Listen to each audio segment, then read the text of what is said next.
what you're seeing is a shift away from those concerns and more towards carbon capture, which can be monetized by the corporations and exploited without seeing any real benefit on the ground, and also geoengineering solutions, which I oppose.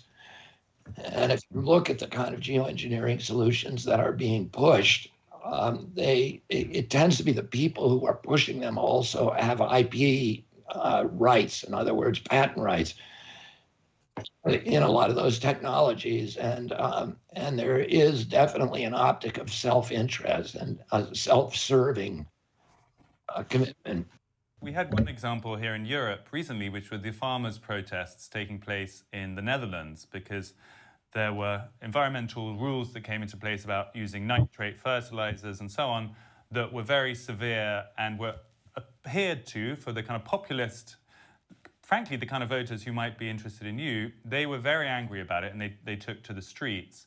And there was this sense that the environmental policy wasn't actually paying attention to ordinary people's economic reality. Did you observe that? And where would you put it on? I fell on the side of the farmers in that debate because I saw what happened over the years, which I've been fighting, which is that the increase, the power of corporations and this combination of corporate and government power, which colluded to get those farmers to switch over to heavily nitrate, fertilizer-dependent farming and chemical-dependent farming. And that was a deliberate, systematic, and GMO farming.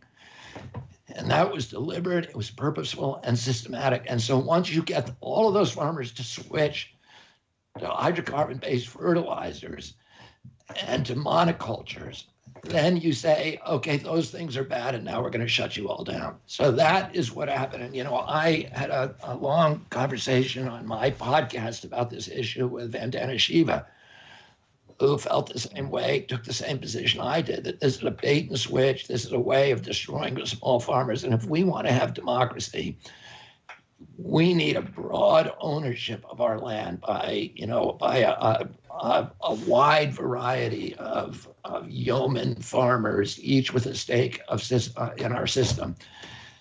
That's what Thomas Jefferson said, and wiping out the small farmers and giving control of food production to corporation is not in the interest of humanity. We need to help those farmers transition off the addiction that we imposed upon them in the first place. Thanks for listening to News Variable. You're officially one step closer to shedding the matrix.